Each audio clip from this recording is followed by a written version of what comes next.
Bonjour Mounia. Bonsoir Raphaël. Financer la défense européenne, la question se pose plus que jamais pour les 27 à Bruxelles, comme d'ailleurs à Paris aujourd'hui. Plusieurs pistes de financement sont envisagées. Ici en France, le ministère de l'économie et celui des armées affichent un front commun. L'objectif, bien sûr, c'est d'attirer les investisseurs. Et oui, et surtout, 5 milliards d'euros. C'est la somme dont estime avoir besoin le secteur de la défense pour répondre à la mobilisation voulue par Emmanuel Macron. Des besoins rendus soudain nécessaires par l'évolution de la position américaine vis-à-vis de l'Ukraine et la menace russe. Ces 5 milliards d'euros doivent permettre de financer les 4500 entreprises du secteur et leurs 220 000 employés. Ces entreprises font partie de ce qu'on appelle la BITD, la base industrielle et technologique de la défense. Pour le gouvernement, cette BITD est une composante essentielle de l'autonomie nationale et c'est précisément ce que cherchent la France et l'Europe plus largement, ne plus dépendre de pays non européens. Acteurs privés et publics étaient donc réunis ce jeudi à Bercy. Une réunion de près de 3 heures qui s'était achevée de manière satisfaisante selon les participants. Parmi les annonces, la mise en place par la BPI d'un fonds de 450 millions d'euros dans lequel tous les citoyens qui le souhaitent pourront investir. On fait le point avec Elliot Samuel. Investir dans la défense française, désormais, n'importe quel citoyen pourra le faire. C'est un fonds destiné aux particuliers qui va être lancé. Le modèle français, c'est un modèle social, mais c'est aussi un modèle d'autonomie stratégique. Nous ne sommes pas dépendants, y compris de nos alliés, pour notre sécurité et notre défense, y compris pour notre dissuasion nucléaire. Par définition, c'est un héritage.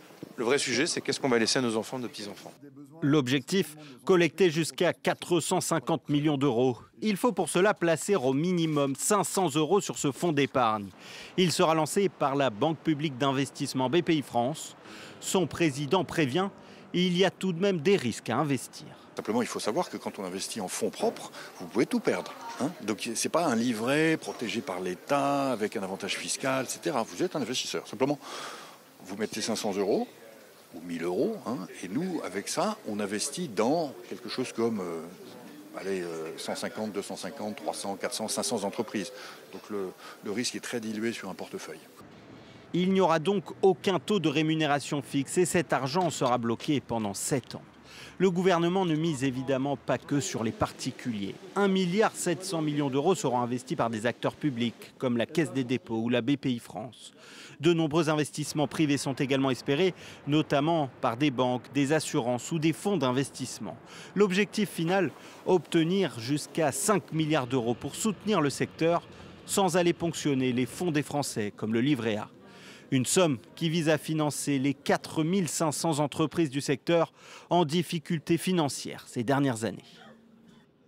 Alors, ce n'est pas la première fois qu'un fonds est ainsi accessible aux citoyens. La BPI l'a déjà fait à au moins 3 reprises, mais c'est la première fois qu'il concerne le secteur de la défense, qui n'a pas toujours été perçu d'un bon œil en termes d'investissement. C'est donc un changement notable pour les acteurs de ce secteur. Il a aussi été question à Bruxelles ce jeudi de la compétitivité face à la guerre, une autre guerre commerciale, celle-là déclenchée par les États-Unis. L'Union européenne reporte ses contre-mesures aux droits de douane américains. Alors avant de revenir, Raphaël, sur ces contre-mesures à la guerre commerciale, je vais vous parler cette fois-ci de la défense européenne et du budget de la défense européenne. Jusqu'à 800 milliards d'euros investis par les Européens dans le secteur de la défense, dont 650 milliards permis grâce à un assouplissement des règles budgétaires européennes et 150 milliards d'euros de prêts. Toutefois, tous ne sont pas d'accord, comme l'Autriche et les Pays-Bas, qui s'opposent à un grand emprunt en commun, à l'image de celui contracté pour relancer l'économie après le Covid. Toutefois, la question de la préférence européenne devrait faire consensus. Ce dispositif impose que 65% des dépenses d'armement soient faites auprès d'entreprises européennes. Voilà, et on en revient donc à présent à cette guerre commerciale avec les États-Unis, mesure contre mesure plutôt reportée donc par Bruxelles. Et oui, il devait entrer en vigueur le 1er avril, vous avez raison Raphaël, des droits de douane européens sur 4,5 milliards d'euros de produits américains, puis sur 18 milliards d'euros supplémentaires de marchandises le 13 avril. En réaction à la politique de Donald Trump, finalement, tout cela est reporté à la mi-avril. Bruxelles annonce avoir besoin de plus de temps pour affiner la liste de produits visés, mais aussi continuer à négocier avec Washington. On jette un œil sur les marchés avant Sur les marchés pour finir, les bourses européennes qui terminent en baisse. Et oui, c'est du rouge ce soir, on va le voir. À Paris, avec le CAC 40 qui a fini sur une perte de 0,95.